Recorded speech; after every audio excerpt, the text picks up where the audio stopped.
Audiolibros en Latino presenta Martin Hewitt, Detective, por Arthur Morrison.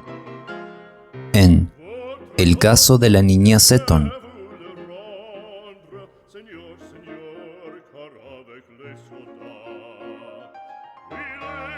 Me ha llamado la atención que muchos de mis lectores se pregunten que, aunque he expuesto en detalle una serie de casos interesantes en los que Hewitt figuró con éxito, apenas he aludido a sus fracasos. Pero fracasos tuvo, y unos cuantos. Más de una vez ha encontrado su búsqueda bloqueada por un impenetrable muro de tinieblas a través del cual no conducía ninguna pista.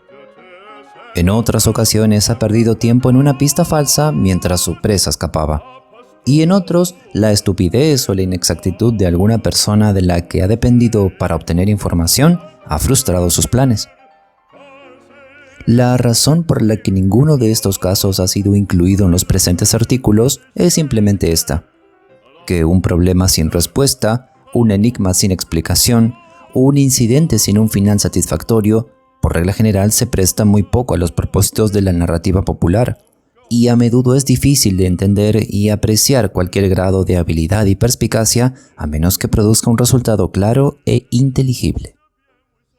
Tales resultados acompañaron los esfuerzos de Hewitt en un grado extraordinario, y aquellos que han seguido mis narraciones hasta ahora no necesitarán garantías.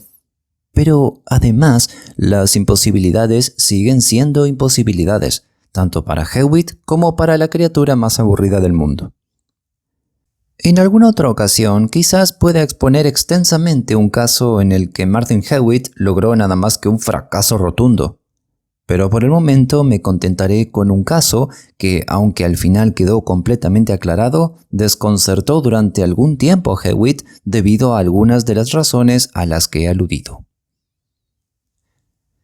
En la planta baja del edificio donde Hewitt tenía su oficina y en el que yo mismo tenía mis aposentos, estaban las oficinas de los señores Streeley & Rakes, una anticuada firma de abogados de familia. El secretario subalterno de los señores Streeley & Rakes apareció en la oficina exterior de Hewitt una mañana con la pregunta: ¿Está su jefe? Garrett le dijo que sí. Le diría que el señor Rakes le envía sus saludos y que estará agradecido si puede bajar las escaleras por unos minutos. Es una clienta nuestra, una dama, y está muy preocupada por perder a su pequeña o algo así. El señor Rakes la traería, pero parece demasiado enferma como para subir las escaleras. Este fue el mensaje que Garrett llevó a la habitación interior, y en 3 minutos Hewitt estaba en la oficina de Streeley & Rakes. Pensé que lo único útil posible sería llamarlo, señor Hewitt, explicó el señor Rakes. De hecho, si mi cliente hubiera conocido mejor Londres, sin duda habría acudido a usted directamente. Ella está en la oficina interior, pero se encuentra muy mal. Su nombre es señora Seton. Su marido es un cliente nuestro reciente. Personas bastante jóvenes y ricas, que yo sepa. Creo que hicieron una fortuna temprano en Sudáfrica y vinieron aquí a vivir. Su hija, su única hija, una pequeña de unos 2 años, desapareció ayer de la manera más misteriosa, y todos los esfuerzos por encontrarla parecen haber fracasado aún. La policía se ha puesto en marcha por todas partes, pero aún no hay noticias. La señora Seton parece haber pasado una noche terrible, y no se le ocurrió hacer nada mejor esta mañana que venir a vernos. Tiene a su doncella con ella, y parece estar derrumbándose por completo. Creo que ahora está tumbada en el sofá de mi habitación privada. ¿Podrá verla usted? Creo que podría escuchar lo que ella tiene que decir, ya sea que tome el caso en sus manos o no. Algo tal vez pueda sorprenderle y en cualquier caso la consolará saber su opinión. Le conté todo sobre usted y ella quiere conocerlo. ¿Vemos si podemos entrar? El señor Rakes llamó a la puerta del cuarto interior y esperó. Luego volvió a llamar y entreabrió la puerta. Hubo un silencioso «adelante», y empujando la puerta para abrirla, el abogado le indicó a Hewitt que lo siguiera. En el sofá, frente a la puerta, estaba sentada una señora, muy pálida, que mostraba claros signos de dolor y cansancio físico.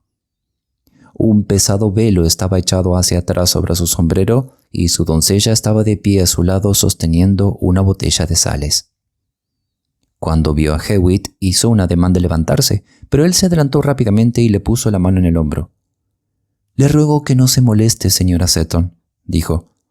«El señor Raikes me ha contado algo de su problema, y quizás cuando sepa un poco más pueda ofrecerle algún consejo. Pero recuerde que será muy importante para usted mantener su fuerza y su ánimo tanto como sea posible». «Este es el señor Martin Hewitt, ¿sabe?», intervino el señor Raikes aquí, «de quien le estaba hablando». La señora Seton inclinó la cabeza y con un esfuerzo muy evidente comenzó. «Es mi hija, señor Hewitt, mi pequeña Ana.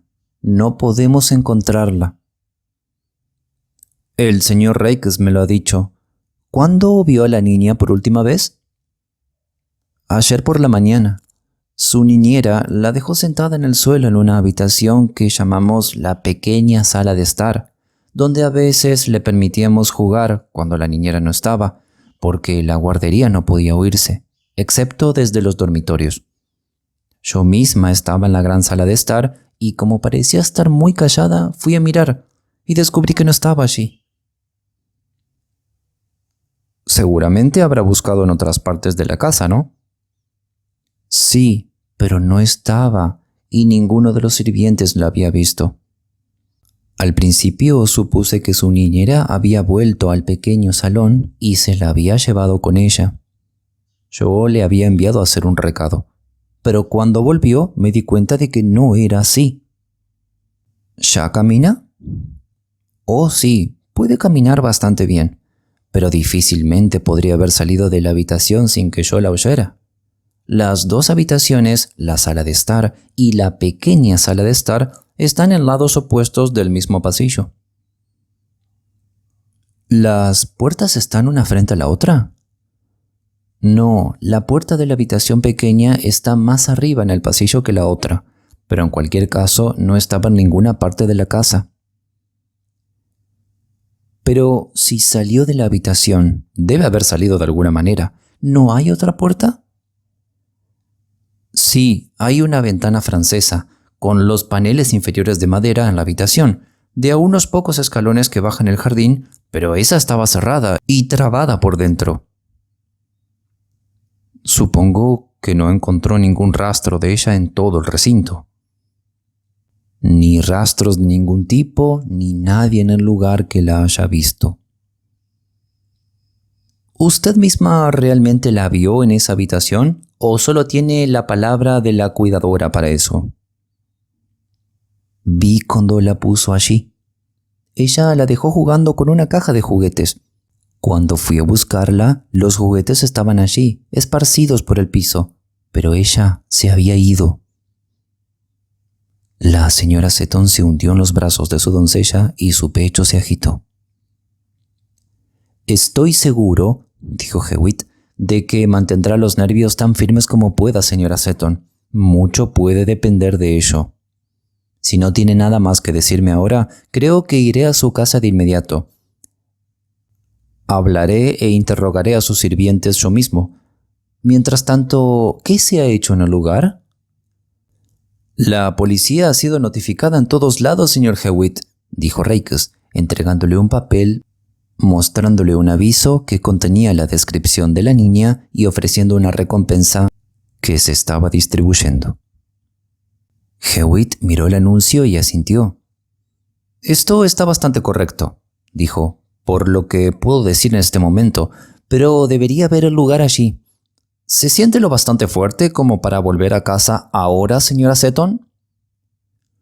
La decisión profesional de Hewitt y la confianza en sus modales le dieron a la dama nuevas fuerzas. «El coche está aquí», dijo, «y podríamos conducir a casa de inmediato. Vivimos en Cricklewood». Delante del coche había una hermosa pareja de caballos, aunque todavía mostraban signos de trabajo duro, y de hecho se habían mantenido a su mejor ritmo durante toda la mañana. Durante el camino hasta Crickwood, Hewitt mantuvo a la señora Seton en conversación, sin dejar de prestarle atención ni por un momento. Se enteró de que la niña desaparecida era la única hija, y la familia solo había estado en Inglaterra durante algo menos de un año. El señor Seton se había apoderado de bienes inmuebles en Sudáfrica, los había vendido en Londres y había decidido establecerse aquí.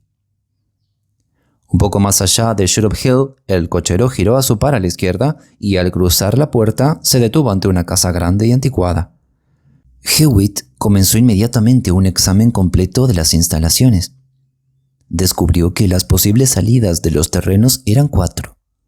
Las 2 anchas puertas delanteras que daban al camino de entrada de los carruajes, la entrada a la cocina y al establo, y una puerta lateral en una valla, pero siempre cerrada con llave. Dentro de la casa, desde el salón central, un pasillo a la derecha conducía a otro en el que estaba la puerta de la salita. Esta era una habitación muy normal, de unos 5 metros cuadrados, iluminada por el cristal de la ventana francesa, cuyos paneles inferiores, sin embargo, habían sido rellenados con madera. El contenido de una caja de juguetes estaba esparcido por el suelo y la caja en sí estaba cerca. ¿Se han movido estos juguetes desde que se perdió la pequeña?, preguntó Hewitt. No hemos permitido que se altere nada. La desaparición parecía tan completamente inexplicable que pensamos que la policía podría querer examinar el lugar exactamente como se encontraba. Sin embargo, no parecían considerarlo necesario. Hewitt se arrodilló y examinó los juguetes sin tocarlos. Eran de muy buena calidad y había corrales, caballos, carros, patos, gansos, vacas y muchas muñecas. Ahora, dijo Hewitt levantándose, ¿piensa, señora Seton, que la niña no pudo haber cruzado el pasillo dando tumbos y luego hasta otra parte de la casa sin que usted la oyera? Bueno, respondió la señora Seton con indecisión. Eso pensé al principio, pero tengo mis dudas. Porque debe haberlo hecho, supongo. Entraron al pasillo. La puerta del salón grande estaba 4 o 5 metros más hacia el pasillo que conducía al salón y en el lado opuesto. El suelo de este pasillo, observó Hewitt, está alfombrado con un linóleo bastante tupido. Mire aquí, puedo caminar sobre él a buen ritmo sin ruido. La señora Seton asintió. Por supuesto, dijo ella. Si pasó por aquí, podría haber llegado a cualquier parte de la casa, y así hasta los terrenos. Hay una galería fuera del salón y puertas en varios lugares. Me imagino que los terrenos han sido completamente examinados. Sí, por supuesto, cada centímetro. Desafortunadamente el clima ha sido muy seco, dijo Hewitt, y sería inútil para mí buscar huellas en su dura grava, especialmente para una niña tan pequeña. Volvamos a la habitación. ¿La ventana francesa está cerrada como usted la encontró? Sí, nada ha cambiado. La ventana francesa era, como es habitual, una de 2 marcos que se unían en el centro y se sujetaban con pernos en la parte superior e inferior. No es su costumbre, por lo que veo, observó Hewitt, abrir las 2 mitades de la ventana. No, siempre se sujeta a un lado. La otra la aseguramos con el perno de abajo porque el pestillo de la manija no siempre actúa correctamente. ¿Y encontró ese pestillo cerrado como lo veo ahora? Sí. Hewitt levantó el pestillo y abrió la puerta. 4 o 5 escalones conducían pegado al muro en una especie de sendero que corría a todo lo largo de la casa por este lado, y solo estaba separada por una tranquila calle, por una cerca baja y un seto delgado. Casi enfrente, en la valla, había una puerta pequeña y luminosa, firmemente cerrada con un candado. Ahora veo, comentó Hewitt. Su casa está ubicada cerca de un lado de los terrenos. ¿Es esa la puerta lateral que siempre mantiene cerrada? La señora Seton respondió afirmativamente, y Hewitt puso su mano sobre la puerta en cuestión. Aún así, dijo, si el objetivo es la seguridad, Debería recomendar bisagras con un patrón un poco menos rural. Mire aquí. Y le dio un tirón a la puerta hacia arriba, levantando los pernos de las bisagras de sus zócalos y abriendo la puerta de ese lado, el candado actuando como bisagra. Esas bisagras, agregó, eran para una puerta mucho más pesada que esta. Y volvió a colocar la puerta. Sí, respondió la señora Seton. Estoy muy agradecida con usted por todo esto, pero no nos concierne ahora este asunto. La ventana francesa estaba cerrada con cerrojo por dentro. ¿Le gustaría ver a los sirvientes y que le cuenten sobre aquello? Hicieron salir a los sirvientes y Hewitt interrogó a cada uno por turnos, pero ninguno admitió haber visto a la pequeña Anna Seton después de haberla dejado en el pequeño salón de día. Un sirviente un poco tonto pensó que había visto a la pequeña en el jardín lateral, pero luego recordó que eso debía haber sido el día anterior. La cocinera, una mujer extraordinariamente delgada y de facciones afiladas para alguien de su oficio, estaba especialmente segura de no haberla visto en todo el día. Y seguramente la habría recordado si lo hubiera visto salir de la casa. Y seguramente lo habría recordado si lo hubiera visto salir de la casa, dijo, porque ella era más cuidadosa desde que se perdió la última vez. Eso fue toda una novedad para Hewitt. ¿Que se había perdido la última vez?, preguntó. ¿Qué es esto, señora Seton? ¿Se había perdido antes? Sí, señor Hewitt, respondió la señora Seton. Hace 6 o 7 semanas. Pero eso fue bastante diferente. Se fue por la puerta principal y la trajeron de la estación de policía por la noche. Pero eso puede ser lo más importante, dijo Hewitt. Ciertamente debería habérmelo dicho. Dígame ahora exactamente lo que sucedió en esa primera ocasión. Bueno, en realidad fue un tipo de accidente bastante común. Se había quedado sola y salió por una puerta abierta. Nosotros estábamos muy preocupados, pero la tuvimos de vuelta la misma noche. ¿Necesitamos perder el tiempo hablando de aquello? No será una pérdida de tiempo, se lo aseguro. ¿Qué fue lo que sucedió exactamente?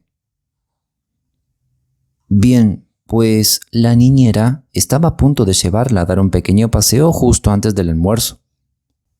En el jardín delantero, de repente recordó un abrigo que había dejado en el cuarto de los niños e insistió en llevárselo. Ella la dejó por un momento y volvió a buscarla, aunque tardó un poco en encontrarla. Cuando regresó, ella no estaba a la vista, pero una de las puertas estaba abierta medio metro o más, y sin duda se había ido por ese camino. Una señora la encontró a cierta distancia, y sin saber a quién pertenecía, la llevó esa noche a una comisaría, y como habían enviado mensajes a las comisarías, la trajimos de vuelta poco después de que la dejaran allí. ¿Sabe quién era la señora? Su nombre era señora Clark. Dejó su nombre y dirección en la comisaría, y por supuesto le escribí para agradecerle. Pero supongo que hubo algún error al anotarlo, porque la carta fue de vuelta marcada como desconocido. Entonces, ¿nunca vio a esa dama usted misma? No. Creo que tomaré nota de la descripción exacta de la niña y luego visitaré la comisaría a la que la llevó esa señora hace 6 semanas. Pelo rubio, rizado, creo, y ojos azules. Edad 2 años y 3 meses. Camina y corre bien, y habla bastante claro, ¿no? ¿Vestimenta? Estaba vestida de color azul, con ropa interior blanca, calcetines de seda, de azul pálido y zapatos color canela. Toda su ropa era nueva, excepto los zapatos, que estaban muy gastados en la parte de atrás, por la costumbre que tiene de dar patadas hacia atrás y hacia abajo con los tacones cuando se sienta. Eran zapatitos bastante viejos y solo lo usaba en interiores. Si no recuerdo mal, no se dijo nada de esos zapatos en el aviso impreso. ¿No estaba ese detalle? Pues entonces no lo pusimos. He estado tan preocupada. Sí, señora Seton, por supuesto. Es muy digno de elogio por su parte haberse mantenido tan bien mientras yo hacía mis averiguaciones. Vaya ahora y descanse bien mientras hago lo posible. Por cierto, ¿Dónde estaba el señor Seton ayer por la mañana cuando se perdió la niña? En la ciudad. Tiene algunos asuntos importantes entre manos en este momento. ¿Y hoy? Se ha vuelto a ir a la City. Por supuesto que está tristemente preocupado, pero vio que se hacía todo lo posible y su negocio era muy importante. Entiendo. Supongo que el señor Seton no estuvo casado antes, si me permite preguntarlo. No, ciertamente que no. ¿Por qué me pregunta eso? Discúlpeme, pero tengo la costumbre de hacer casi todas las preguntas que se me ocurran. No puedo encontrar los detalles tan fácilmente de un caso, pero cuanta mayor información tengamos, mejor, y a veces hasta la más improbable resulta muy útil. Gracias por su paciencia. Me enfocaré en otro plan ahora. La señora Seton se había mantenido notablemente bien durante la investigación de Hewitt, pero estaba claro que no era una mujer muy fuerte y su doncella acudió de nuevo en su ayuda cuando Hewitt se fue. El propio Hewitt se dirigió a la comisaría. De hecho, pocos inspectores de la policía metropolitana no conocían a Hewitt de vista, y el que estaba a cargo lo conocía bien. Recordaba muy bien la ocasión, unas 6 semanas antes, cuando la señora Clark llevó a la hija de la señora Seton a la estación. Él mismo estaba de servicio en ese momento y abrió el libro que contenía una entrada sobre el tema. De esto resultó que la dama dio la dirección número 89, Sedby Road, Belsize Park. «Supongo que no conocía a la dama», preguntó Hewitt, «¿de vista o de algún otro lado?» «No, no la conocía y no estoy seguro de poder jurarlo otra vez», respondió el inspector. «Llevaba un velo pesado y no vi mucho de su rostro. Sin embargo, noté una cosa extraña. Parecía muy encariñada con el bebé, y cuando se inclinó para besarla antes de irse, pude ver una vieja cicatriz en su garganta. Era justo el tipo de cicatriz que he visto en hombres al que le cortan la garganta y se curan. Llevaba un cuello alto para ocultarlo, pero al agacharse se le movió y así lo vi». ¿Parecía una mujer educada? Oh, sí, dama perfecta, podríamos decir. Hablaba muy bien. Le dije que la señora Seton había preguntado por una bebé y por la descripción, sin duda era esta. Y así fue. ¿A qué hora fue esto? 19:10 exactamente. Aquí está, todo ingresado correctamente. Ahora, en cuanto a Sedby Road en Belsize Park, ¿por casualidad lo conoce? Sí, muy bien. Es una carretera muy tranquila y respetable. Solo lo sé cuando he caminado por ahí.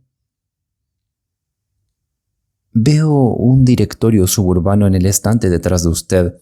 ¿Le importaría dármelo? Gracias. Busquemos a Sedby Road. Aquí está. Mire, no existe el número 89. El número más alto es el 67. Y ya no hay más, respondió el inspector recorriendo con el dedo la columna. Y tampoco hay ningún Clark en el camino, fíjese. Es una dirección falsa, eso está muy claro. Pero entonces, ¿la han perdido otra vez, verdad? Ayer nos avisaron y acabo de recibir algunos avisos para colocar. Esto parece un asunto extraño, ¿no? Esa niña sentada dentro de la casa desapareció como un fantasma y todas las puertas y ventanas se cerraron por dentro. Hewitt estuvo de acuerdo en que el asunto tenía características muy poco comunes y poco después salió de la estación y buscó un coche. Todo el camino de regreso a su oficina consideró el asunto con mucha profundidad. De hecho, estaba muy perdido. Había cierta evidencia que había visto en la casa, pero era muy poco. Y más allá de eso, simplemente no había ninguna pista. También había características del primer extravío de la niña que le atraían, aunque muy fácilmente podría ser el caso de que nada conectara los dos eventos. Había una mujer desconocida, aparentemente una señora, a quien una vez le cortaron la garganta, trayendo a la niña después de varias horas y dando un nombre y una dirección falsos, porque como la dirección era falsa, probablemente lo mismo sucedió con el nombre. Pero, ¿Por qué era esto? Esta vez la niña seguía ausente y no había nada que sugiriera en qué dirección podría ser seguida, ni había nada que indicara por qué debería ser detenido en cualquier lugar, ni había nada que indicara por qué tendría que haber sido secuestrada en algún lugar, si es que estaba secuestrada. Hewitt decidió, mientras esperaba cualquier resultado que pudieran traer los avisos colocados, hacer que se hicieran ciertas investigaciones sobre los antecedentes de los Seton. Además, le esperaba otro trabajo, y el asunto de Seton debía dejarse de lado al menos durante unas horas. Hewitt se sentó más tarde en su oficina a la noche, y alrededor de las 9 en punto regresó la señora Seton. La pobre mujer parecía al borde de una enfermedad grave. Había recibido 2 cartas anónimas que trajo consigo y sin apenas una palabra puesta ante los ojos de Hewitt. Abrió la primera y leyó lo siguiente. El escritor observa que está ofreciendo una recompensa por la recuperación de su hija. No hay necesidad de esto. Ana está bastante segura, feliz y en buenas manos. Por favor, no contacte a detectives ni tome medidas de ese tipo todavía. La niña está bien y le será devuelta.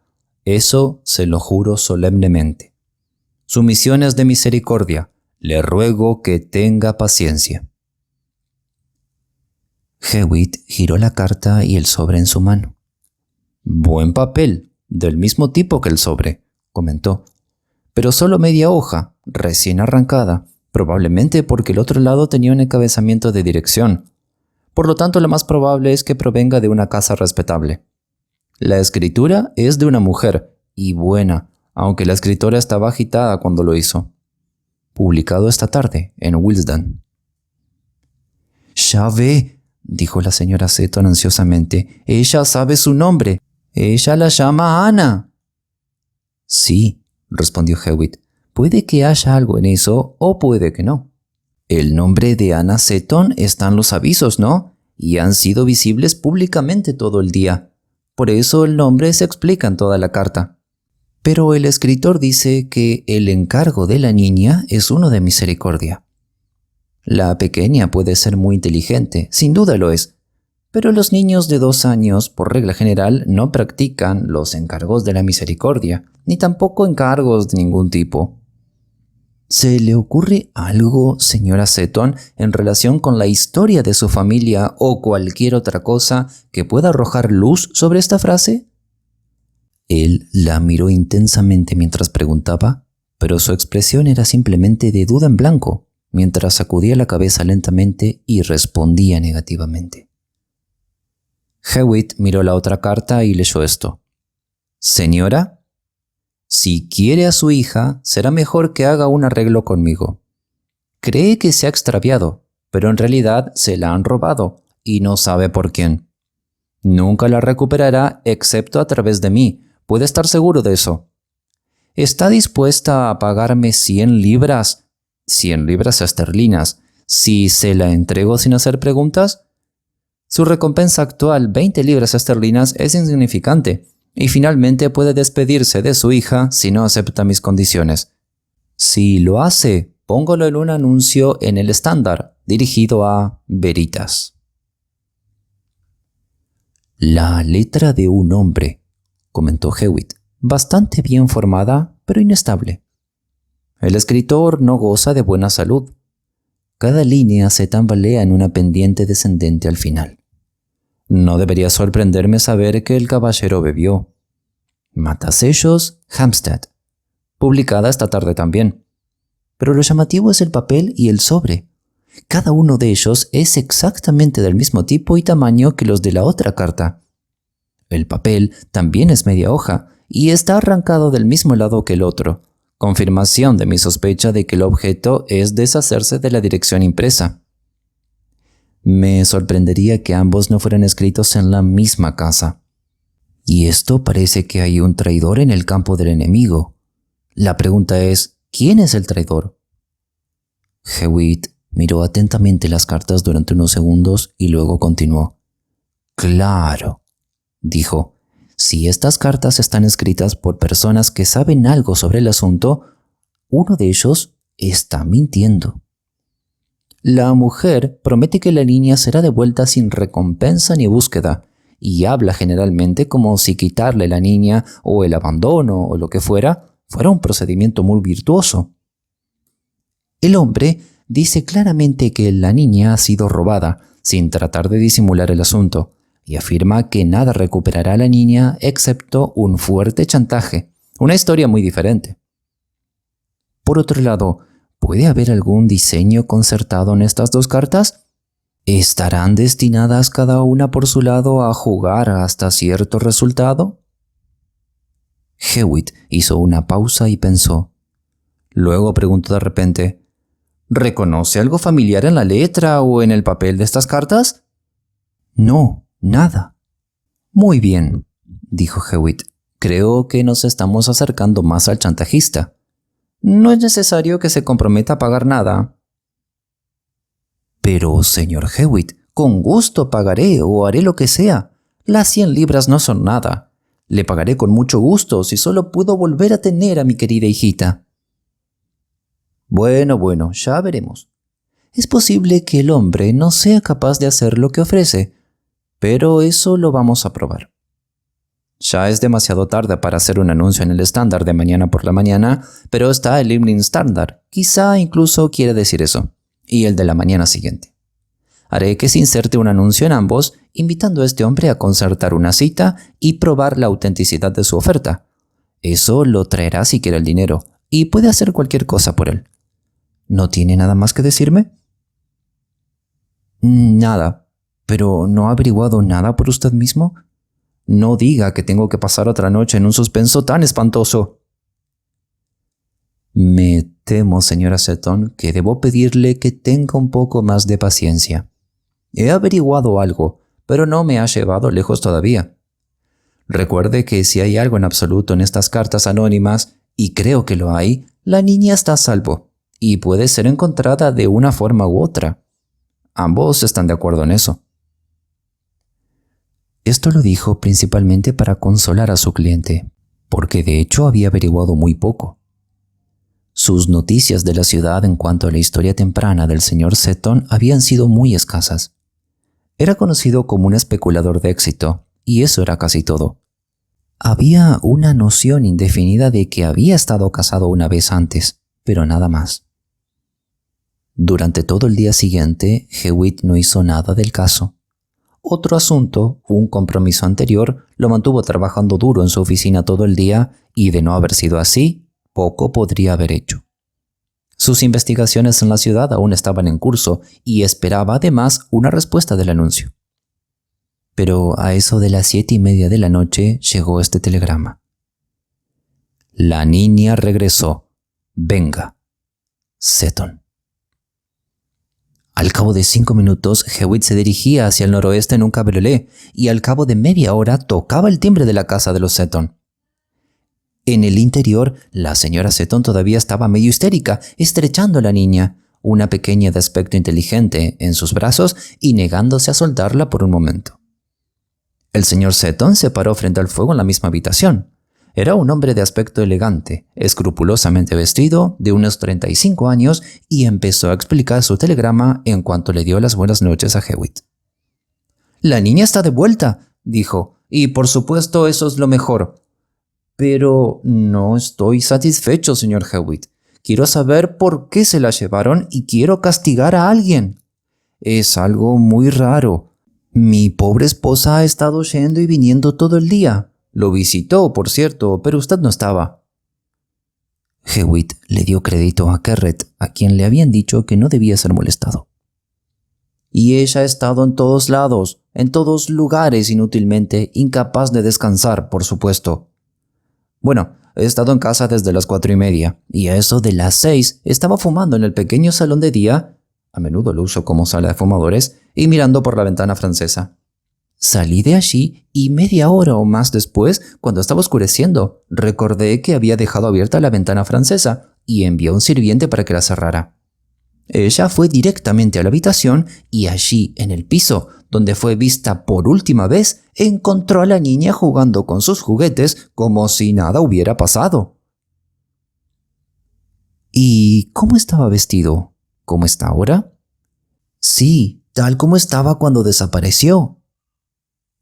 Hewitt se acercó a la niña mientras estaba sentada en el regazo de su madre y le frotó la mejilla, hablándole amablemente.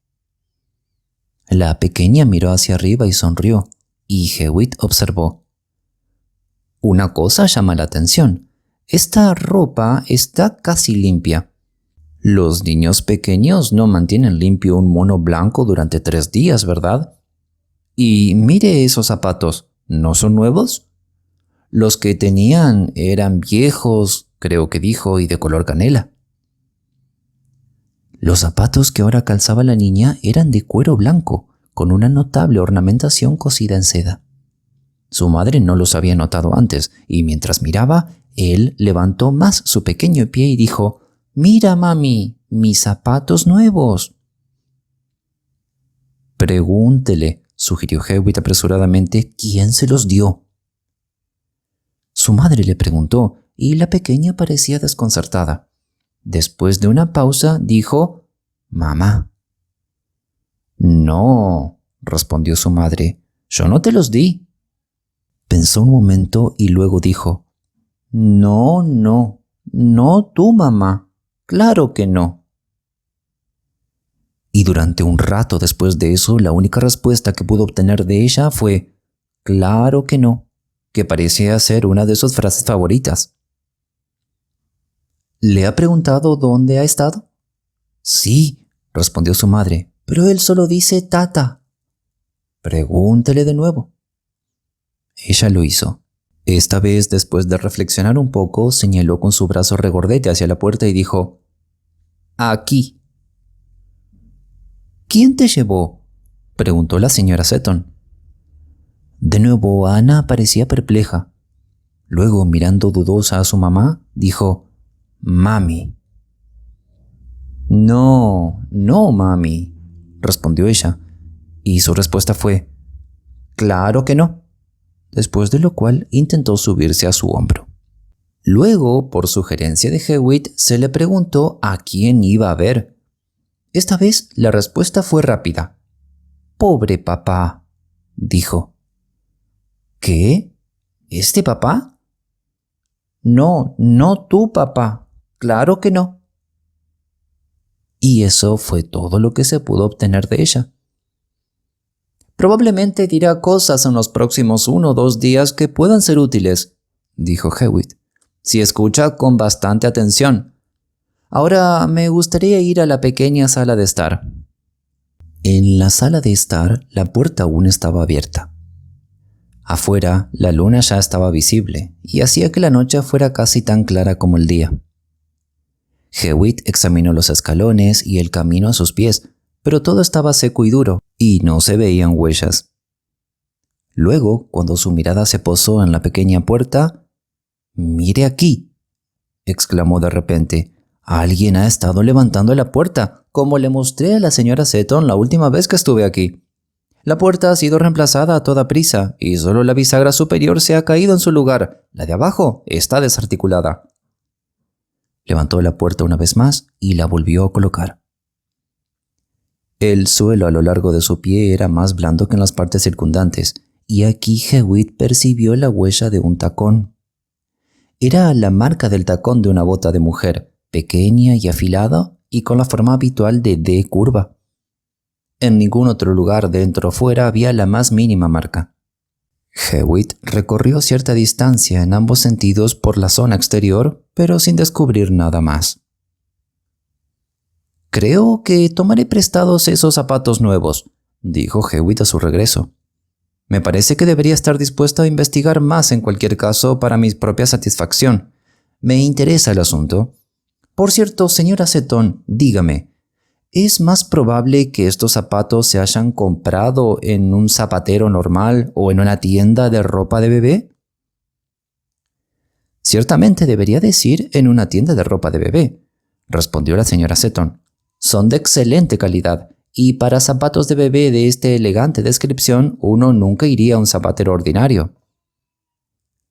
«Tanto mejor, porque las tiendas de ropa de bebé son menos que las de los zapateros. ¿Puedo tomarlos entonces?» Quizá antes de irme sea mejor que se asegure de que no haya nada más en la niña que no sea suyo. No había nada, y con los zapatos en el bolsillo, Hewitt volvió a su coche y viajó de regreso a su oficina. No había nada, y con los zapatos en el bolsillo, Hewitt volvió a su coche y viajó de regreso a su oficina. El caso, por su extrema sencillez, lo desconcertaba. ¿Por qué se llevaron a la niña? Evidentemente no para quedársela, ya que la habían devuelto casi tal cual. Tampoco por el bien de la recompensa o el chantaje, ya que aquí estaba la niña sana y salva, antes de que el chantajista anónimo hubiera tenido la oportunidad de ganar su dinero. La recompensa anunciada no había sido reclamada. Tampoco podía ser una cuestión de malicia o venganza, porque la niña estaba completamente ilesa y de hecho parecía haber sido muy feliz. Ninguna complicación familiar concebible previa al matrimonio del señor y la señora Seton podría inducir a nadie a llevarse y devolver a la niña, que sin duda era de la señora Seton. Entonces, ¿quién podría ser el pobre papá y la mami, o no tu mamá o no tu papá, con los que había estado la niña? Los Seton no sabían nada de ellos. Era difícil ver qué podía significar todo aquello. Al llegar a su oficina, Hewitt tomó un mapa y, colocando la pata de un compás en el sitio de la casa de los Seton, describió un círculo que incluía en su radio todo Wilston y Hampstead. Luego, con el Suburban Directory para ayudarlo, comenzó a buscar y anotar todas las tiendas de ropa para bebés en el área. Después de todo, no había muchas, alrededor de una docena aproximadamente. Hecho esto, Hewitt se fue a casa. Por la mañana comenzó su cacería. Su plan era visitar cada una de las tiendas para encontrar en cuál se había vendido un par de zapatos de ese patrón en particular el día de la desaparición de la pequeña Anna Seton. Las dos primeras tiendas en las que probó no tenían zapatitos del modelo y nunca los habían tenido. Y las jóvenes detrás del mostrador parecían muy divertidas con las preguntas de Hewitt. Nada perturbado, probó en la siguiente tienda de su lista en el distrito de Hampstead. Allí, por regla general, tenían estos zapatos, pero estaban fuera de stock en ese momento. Hewitt envió inmediatamente su tarjeta a la propietaria, solicitando una entrevista de unos minutos.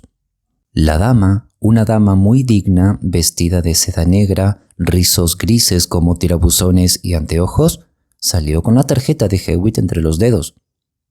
Él se disculpó por molestarla y, alejándose del mostrador, explicó que el asunto era urgente.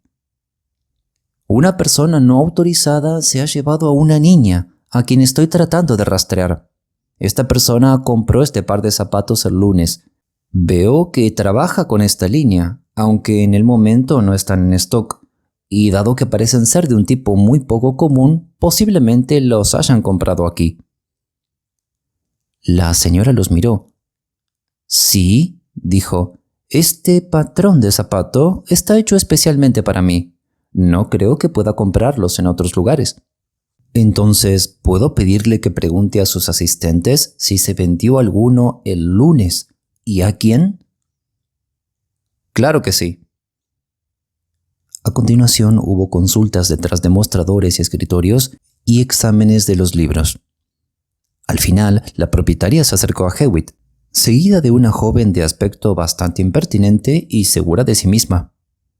Descubrimos, dijo, que el lunes se vendieron 2 pares de estos zapatos, pero después trajeron un par y lo cambiaron por otros menos costosos. Esta joven vendió ambos.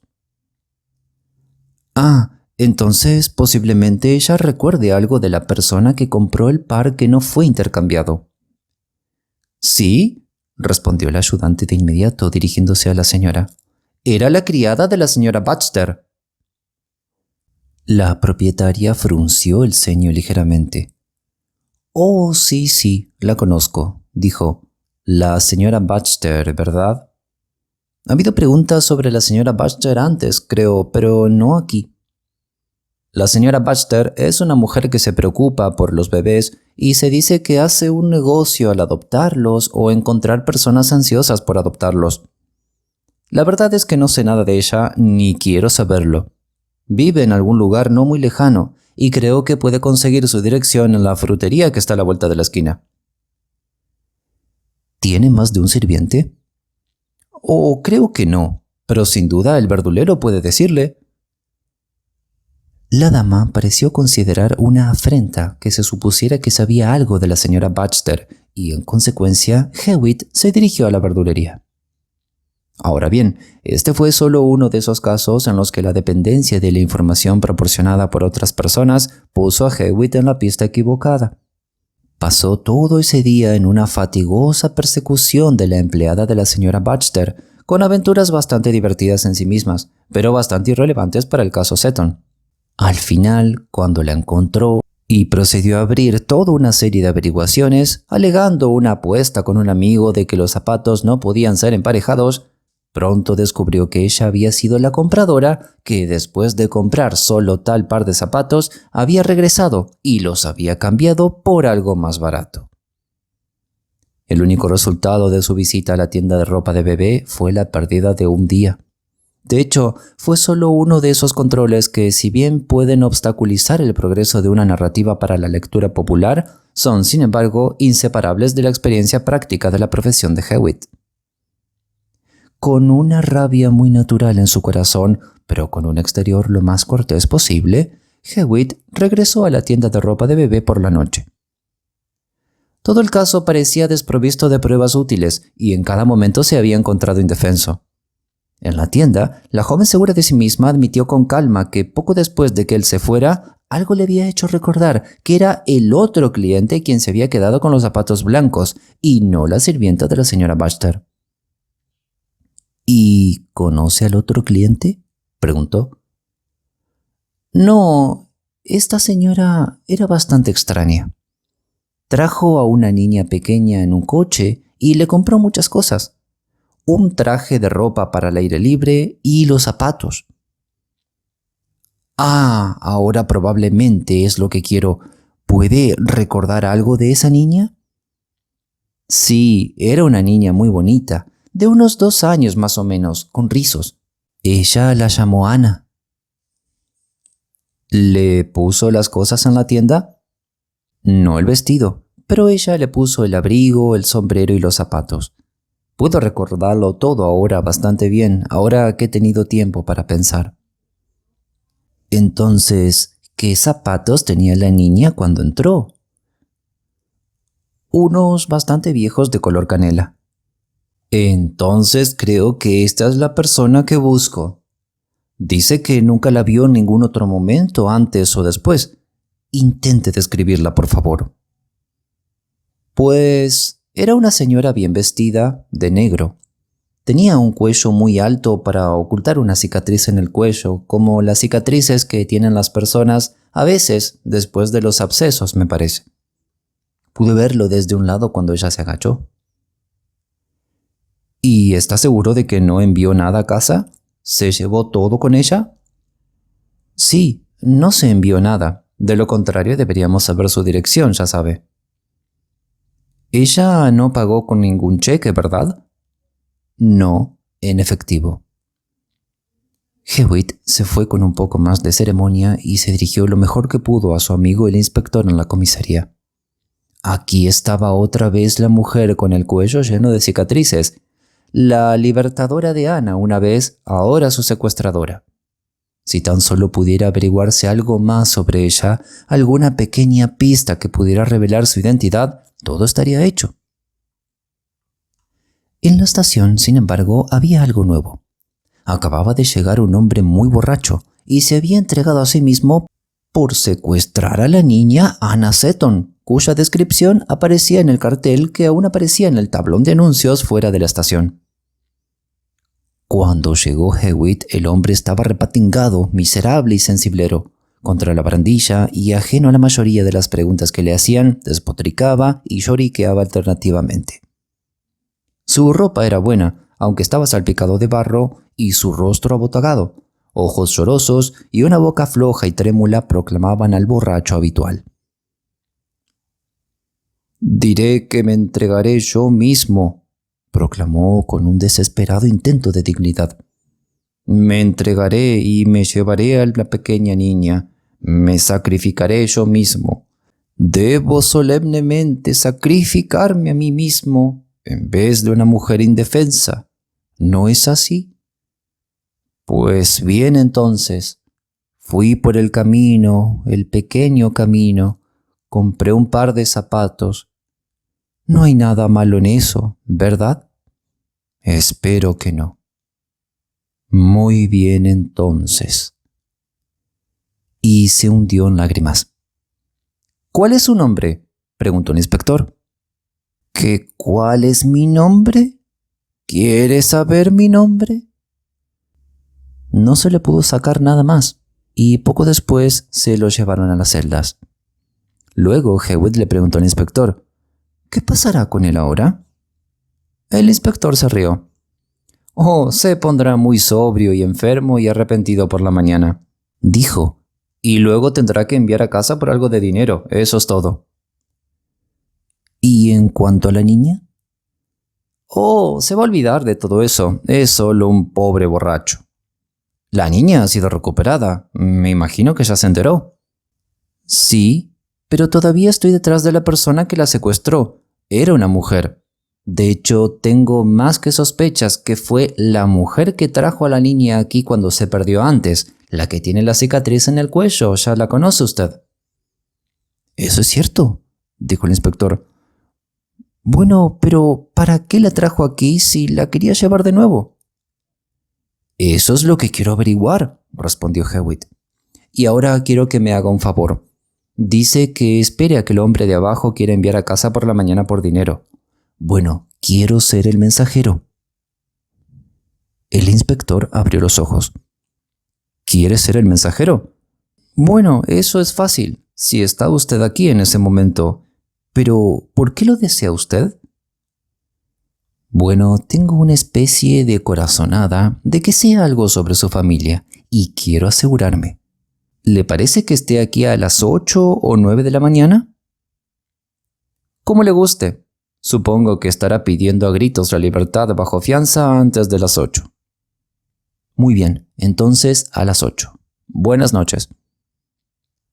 Y así, Hewitt tuvo que dejar pasar otra noche más sin una explicación del misterio, pero sintió que su mano estaba por fin sobre la llave, aunque solo había caído allí por casualidad.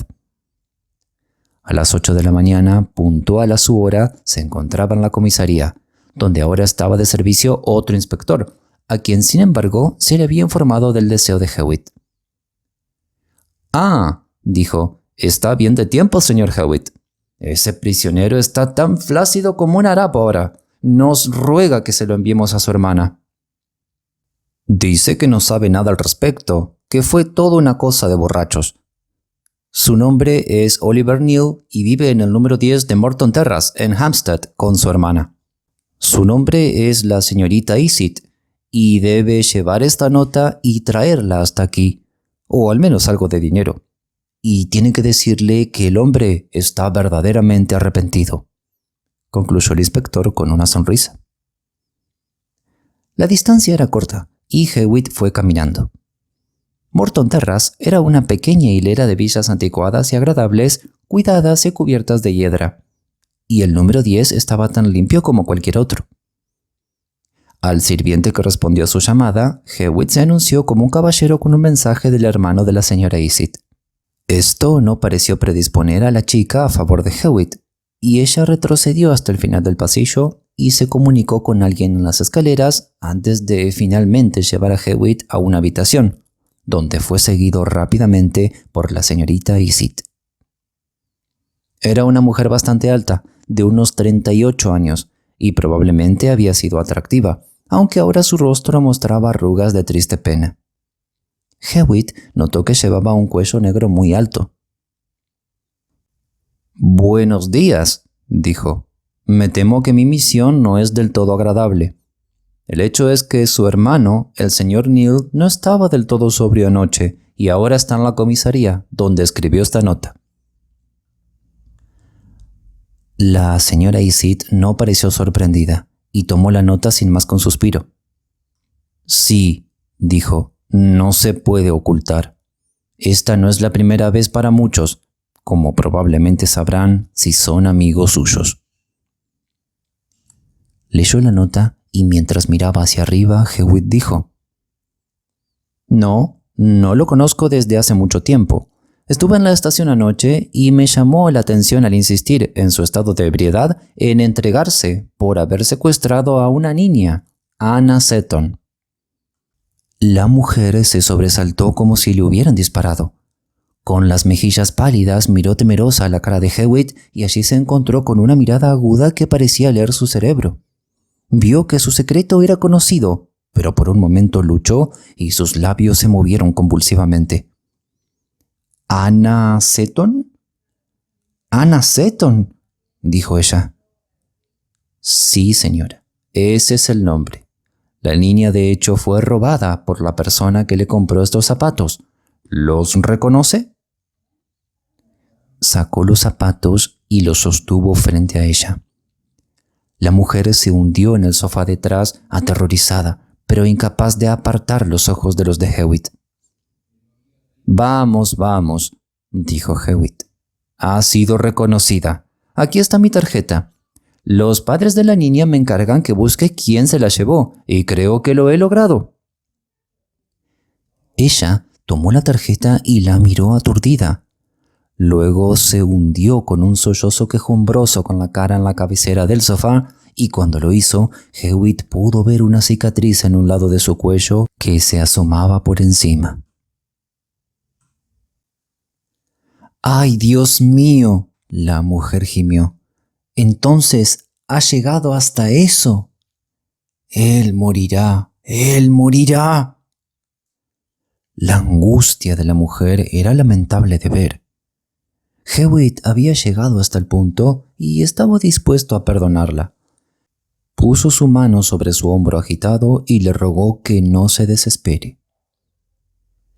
—El asunto es bastante difícil de entender, señora Isid —dijo—. Si se calma, tal vez pueda explicármelo. Le puedo asegurar que no hay ningún deseo de venganzas.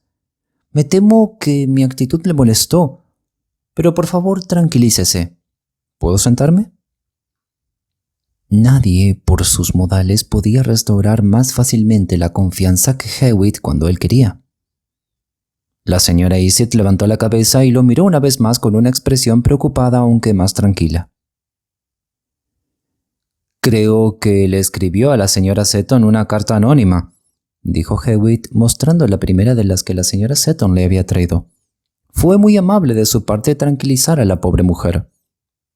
—Oh, dígame por favor —preguntó la señora Isid—, ¿estaba muy molesta por extrañar a la niña? ¿Se desesperó y enfermó? Estaba molesta, por supuesto, pero quizás la alegría de recuperarla compensó todo lo anterior. Sí, yo lo acepté tan pronto como pude. De verdad que lo hice, señor Hewitt, y ¡ay! Estaba tan tentada. Mi vida ha sido tan infeliz. Si tan solo lo supiera. Y enterró su rostro entre sus manos. ¿Podría contármelo todo? Hewitt sugirió amablemente. Verá, pase lo que pase, una explicación de algún tipo es lo primero. Sí, por supuesto. Oh, soy una mujer muy desgraciada. Hizo una breve pausa y luego continuó. Señor Hewitt, mi marido es un lunático. Ella se detuvo de nuevo. Nunca hubo un hombre, señor Hewitt, tan dedicado a su esposa e hijos como mi esposo.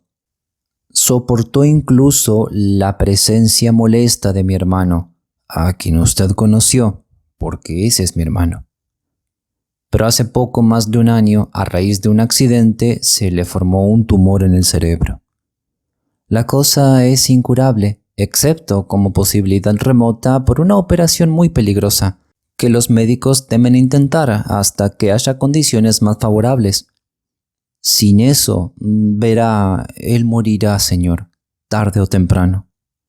Mientras tanto, está bastante loco, aunque con muchos y a veces largos intervalos de perfecta lucidez. Cuando la enfermedad lo atacó hubo poca advertencia, excepto por dolores en la cabeza, hasta una noche terrible. Preferiría no decir nada más al respecto, es demasiado espantoso, aunque en realidad no pienso en otra cosa. Había otro niño, un bebé, y él falleció por una infección hace apenas 4 meses. Mi esposo fue llevado a un asilo privado en Willesden, donde está ahora. Lo visitaba con frecuencia y llevaba al bebé conmigo. Y era casi terrible ver, parte de su locura sin duda, cómo crecía su cariño por ese niño. Cuando murió, nunca me atreví a decírselo. De hecho, los médicos me prohibieron. En su estado habría muerto delirando.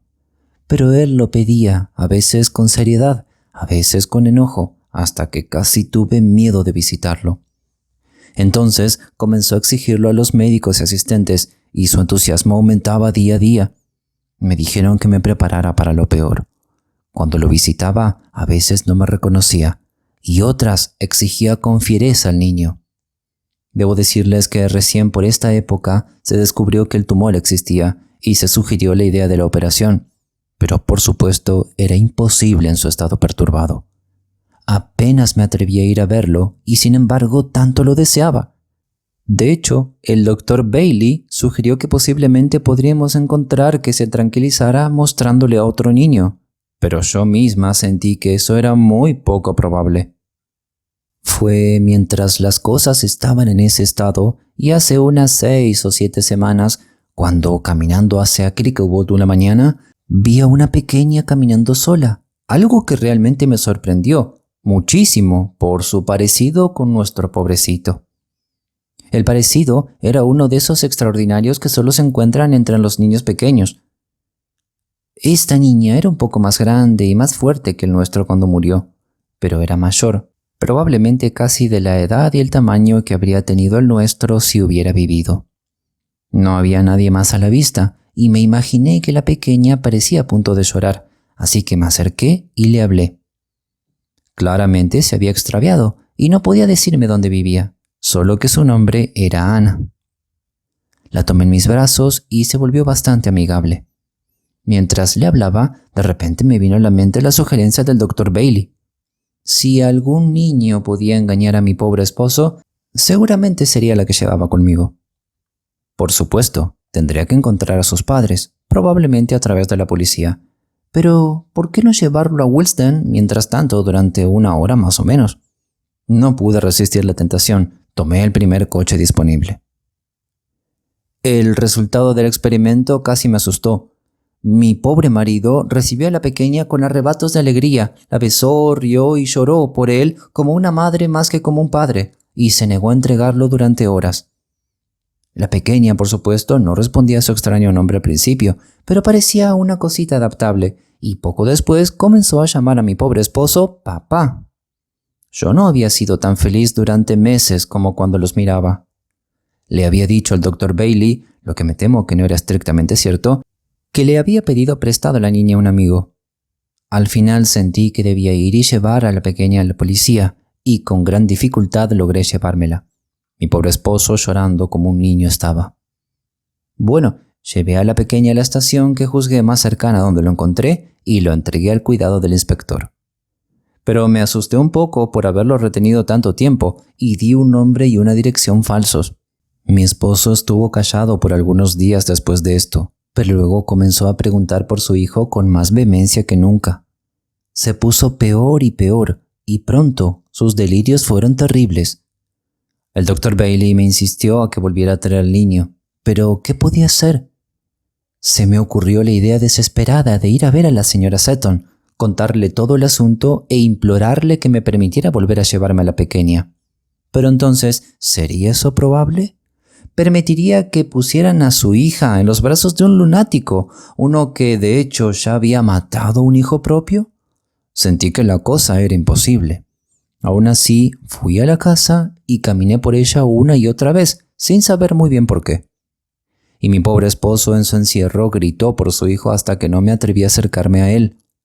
Así fue cuando una mañana, el lunes pasado temprano, Pasé por delante de la casa de los Seton y tomé la calle lateral. Pude ver por encima de la cerca baja y el seto, y cuando llegué a la ventana francesa con los escalones, vi que la ventana estaba abierta por un lado y que la pequeña Ana estaba parada en el escalón superior. Me reconoció, sonrió y me llamó como lo hubiera hecho mi propia hija. De hecho, mientras estaba allí, casi caigo en la ilusión de mi pobre marido loco. Tomé la puerta en mis manos, la sacudí con impaciencia y al intentar abrirla por el lado equivocado, descubrí que las bisagras se levantaban. Pude ver que no había nadie más en la habitación detrás de la ventana. Estaba la tentación, la abrumadora tentación, y yo estaba distraída. Tomé rápidamente al pequeño en mis brazos y tiré de la ventana hacia abajo, de modo que el pestillo de abajo cayó en el hueco del piso. Luego volví a colocar la puerta tal como la encontré y corrí hacia donde sabía que había una parada de coches. Vaya, señor Hewitt, ¿fue tan pecaminoso lo que he hecho? Yo tenía la intención de traerla de vuelta esa misma tarde. Realmente la tenía. La niña vestía ropa interior y no tenía sombrero. Fui a una tienda de ropa de bebé y compré un sombrero, una capa, un vestido y un par de zapatos nuevos. Luego me apresuré a Willesden. Nuevamente el efecto fue mágico. Mi esposo estaba feliz una vez más, pero cuando por fin intenté llevarme a la pequeña, él no la soltaba. Fue terrible. Oh, no puedo describir la escena. El Dr. Bailey me dijo que pasara lo que pasara, debía quedarme esa noche en una habitación que su esposa me proporcionaría y quedarme con la pequeña. O tal vez debía sentarme con mi esposo y dejar que la niña durmiera sobre mis rodillas. Al final fue esto último lo que hice. Por la mañana mis sentidos estaban embotados y apenas me importaba lo que sucedía. Determiné que como había llegado tan lejos, me quedaría con la niña por lo menos ese día. En verdad, como le digo, si por influencia de mi marido no lo sé, pero casi me sentí caer en la ilusión de que la niña era nuestra.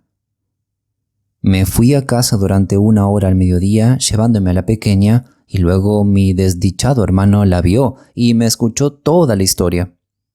Me dijo que había avisos de recompensas por el niño, y luego me di cuenta vagamente de que su madre debía estar sufriendo y escribí la nota de la que usted habló.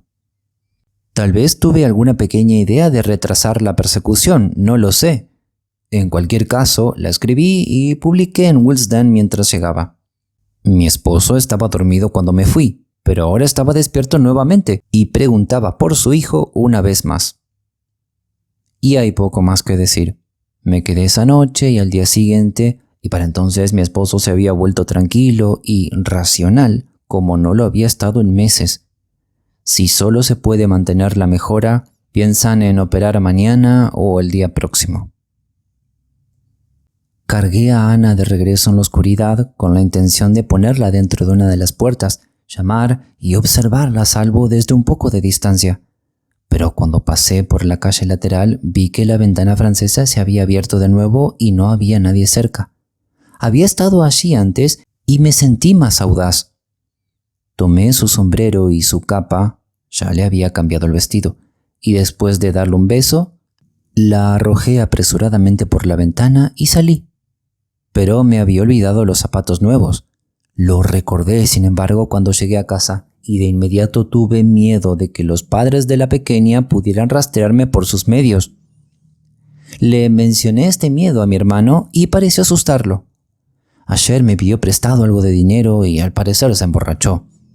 En ese estado siempre está ansioso por realizar alguna acción noble, aunque es capaz, lamento decirlo, de casi cualquier mezquindad cuando está sobrio. Vive aquí a mis expensas, de hecho, y pide dinero prestado a sus amigos para beber. Estas pueden parecer cosas difíciles de decir para una hermana, pero todos lo saben. Me ha fatigado y he perdido toda vergüenza de él.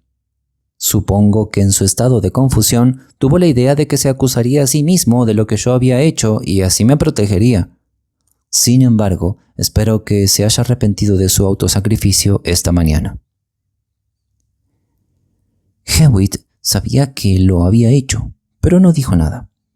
Tampoco dijo nada de la carta anónima que tenía en el bolsillo, en la que el señor Oliver Neal exigía encubiertamente 100 libras por la liberación de Anna Seton. Supuso, sin embargo, que aquel caballero había temido concertar la cita que le sugería el anuncio que respondía a su carta. Al señor y la señora Seton, Hewitt les contó toda la historia, omitiendo nombres y direcciones. «Vi claramente», dijo en el curso de su charla, «que la pequeña podría haber sido fácilmente sacado de la ventana francesa. No lo dije, porque la señora Seton ya estaba bastante angustiada, y la idea de que la pequeña haya sido secuestrada y no simplemente perdido podría haberla empeorado en ese momento. Los juguetes, en particular ese carrito con la cuerda, habían sido arrastrados en dirección a la ventana, y entonces nada sería más fácil para la pequeña que abrir la ventana. No había nada más que un pestillo, que funcionaba con mucha facilidad, y que la pequeña debió haber visto levantar a menudo, y recordará que el pestillo no actuó. Una vez que la niña abrió la ventana y salió, todo fue simple. Se podía levantar la puerta, tomar a la pequeña y cerrar la ventana, de modo que el cerrojo cayera en su lugar y dejara todo como antes. En cuanto a la ocasión anterior, al principio pensé que era curioso que la niña se extraviara antes del almuerzo, y sin embargo no se supiera de él hasta la noche. Luego aparentemente no se fatigaría demasiado. Pero más allá de estas pequeñas cosas y de lo que deduje de la carta, tenía muy poco que me ayudaba.